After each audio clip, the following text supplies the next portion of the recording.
जनता के बीच, और वो श्रेय जो हम बात करें अतिरिक्त वोट बैंक जुटाने की कवायद। एक तो राकेश जी, मैं आपको एक बात बहुत स्पष्ट करना चाहता हूं कि भारतीय जनता पार्टी का जो नेतृत्व है और भारतीय जनता पार्टी का जो संगठन है, ये कभी किसी को वोट बैंक मान करके काम नहीं करता। भारतीय जनता पार्टी की सरकार ने अगर अनुसूचित जाति, जनजाति, पिछड़ा वर्ग या सभी लोगों के लिए, आपने देखा होगा सबका साथ सबका विकास, तो भारत के प्रधानमंत्री ने तो कह दिया सबका विश्वास भी जीतना है, यानी उस अल्पसंख्यक वर्ग का विश्वास भी जीतना है जिसके लिए कांग्रेस से लेकर के लोग भ्रम फैलाने का प्रयास करते हैं। और ट्रिपल तलाक ने उस वर्ग की माताओं बहनों के दर्द को छू करके उनका विश्वास भी जीतने का काम भारतीय जनता पार्टी की सरकार ने किया है। तो प्रधानमंत्री तो वहां तक गए, हमारी सरकार, हमारा संगठन तो वहां तक जाता है, हमको सबका विश्वास जीतना है। आप मुझे बताइएगा, आजादी के इतिहास में इतने वर्षों तक चर्चाएं चली, ओबीसी कमीशन बना, लेकिन संवैधानिक दर्जा भारतीय जनता पार्टी के प्रधानमंत्री नरेंद्र मोदी जी ने दिया। लेकिन सवर्ण वर्ग के उन गरीबों के लिए जो सामान्य वर्ग के हैं लेकिन गरीब हैं, 10% हैं, उनकी भी कोई, उन्होंने कोई अपराध थोड़ी किया है, तो उनकी भी चिंता किसने की? उनकी चिंता भी प्रधानमंत्री। गजब का संतुलन है सर, किसी को नाराज नहीं होने देना, अवसर देना। गरीब कोई सवर्ण वर्ग का भी है तो वो भी वंचित न हो, इसके लिए प्रयास किसने किया? भारत ने, मोदी ने किया। तो आज इस देश के अंदर सबका साथ, सबका विकास और सबका विकास आपने छेड़ा सर, आपने छेड़ा ओबीसी वाला जो स्टैंड है, सरकार और संगठन मिलकर, नामी गिरामी वकील भी आपके साथ मिल रहे हैं, ये लड़ाई कहाँ तक ले जाएंगे और कोई समय सीमा है? इसके बारे में बहुत स्पष्ट है, हमारी सरकार प्रतिबद्ध है, उनको अवसर मिलना चाहिए। माननीय प्रधानमंत्री ने, आपको ध्यान में है कि नीट के अंदर 27% ओबीसी को दिया है, तो वहीं 10% सवर्ण वर्ग के हमारे उन गरीब छात्रों को भी दिया है। तो इस दिशा में कांग्रेस केवल भ्रम और झूठ फैलाती है। तो शिवराज सरकार की दिशा क्या है? इसलिए मैं कहना चाहता हूं ना कि कमलनाथ और ये दिग्विजय सिंह, झूठ, भ्रम, छल कपट केवल यही राजनीति का आधार नहीं है। राजनीति का आधार जमीन पर काम करना पड़ेगा। आपने ओबीसी आरक्षण की बात की थी तो ना आपके एडवोकेट जनरल खड़े हुए, न आपने कैबिनेट दायर की, और आपने किसी प्रकार के प्रयास की, केवल झुंझुना पकड़ाया। अब सरकार क्या करेगी? आपने बहाना लिया। लेकिन भारतीय जनता पार्टी की सरकार, माननीय मुख्यमंत्री जी लगातार प्रतिबद्ध होकर के काम कर रहे हैं कि उनको अवसर हमने जो कहा है वो मिलना चाहिए। मतलब ओबीसी का मुद्दा है सर। एक मैसेज और कल गया है, कार्यकर्ताओं से बात करने में पता चलता है कि आरोप लगता रहा लगातार सरकार थी नौकरशाही, मतलब थोड़ा हावी है, जिला स्तर पर अधिकारी नहीं सुनते हैं। तो अब जो कार्यकर्ताओं की मौजूदगी है, प्रभावी मौजूदगी तो पहले भी रहती थी, ये भी एक 2023 को ध्यान में रखते हुए कि अब नौकरशाही से बाहर, अब कार्यकर्ता ही सब कुछ है, पहले अधिकारी दबा देते थे।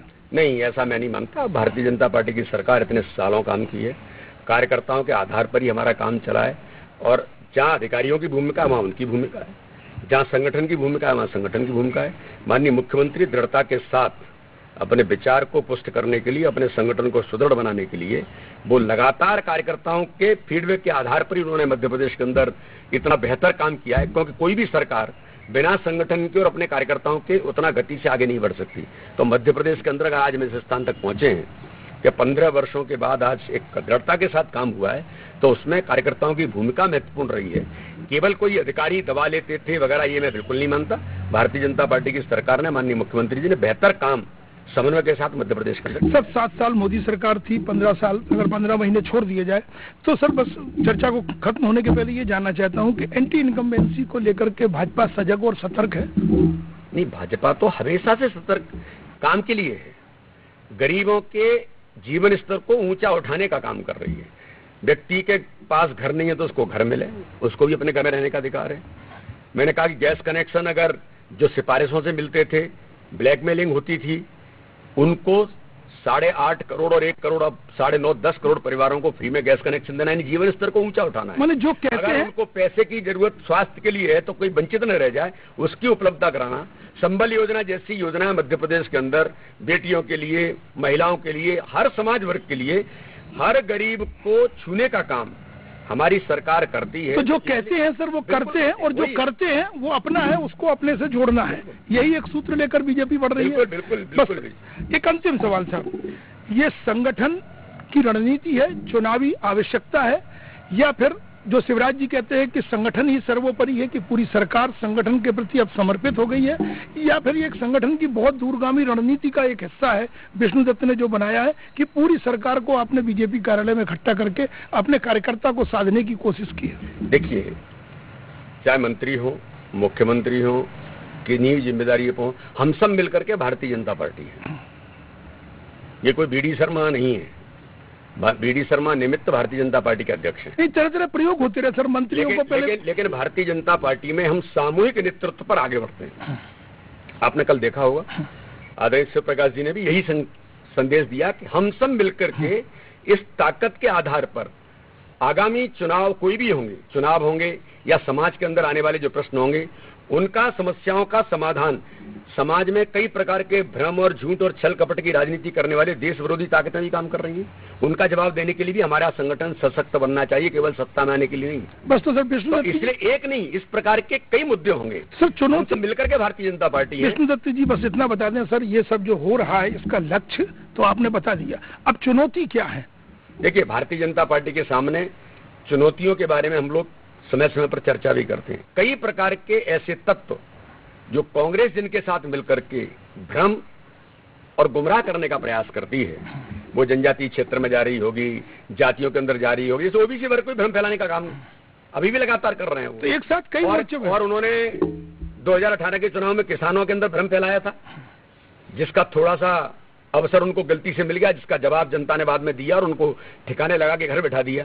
तो इस प्रकार की चुनौतियां हमारे कार्यकर्ता के सामने हैं कि ऐसे भ्रम, झूठ और छल कपट वाले लोगों का जवाब बूथ पर देना और इनको वहीं पर ठीक करना और बूथ पर भारतीय जनता पार्टी को सशक्त बनाना, यही हमारा। जो दीनदयाल समितियां बनना थी सर, वो अब कैसे तैयार हो गई है? दीनदयाल उपाध्याय अंत्योदय समितियां बनकर के गरीब कल्याण की योजनाओं में उनकी महत्वपूर्ण भूमिका है, उनका इम्प्लीमेंटेशन और उनका मॉनिटरिंग, ये बेहतर तरीके से वो करेंगी।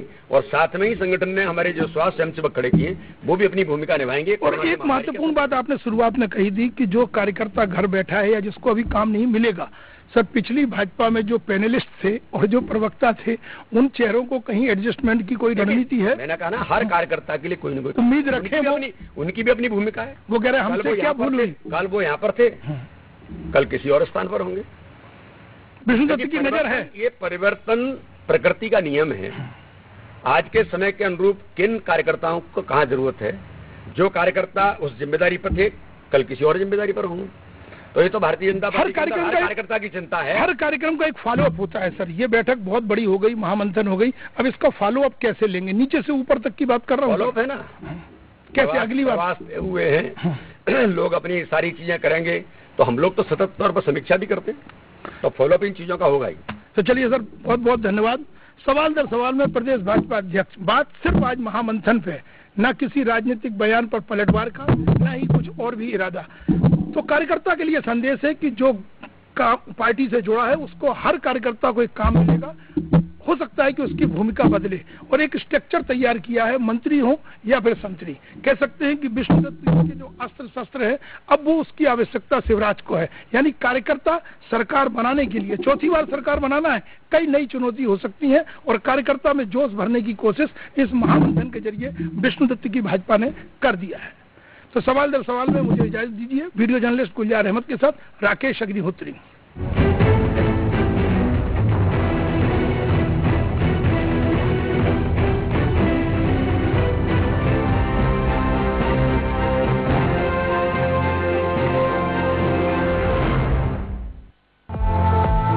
कभी परफेक्ट नहीं होते, लेकिन आपके नेल्स जरूर परफेक्ट हो सकते हैं। O2 नेल्स इंडिया अब भोपाल में करवाना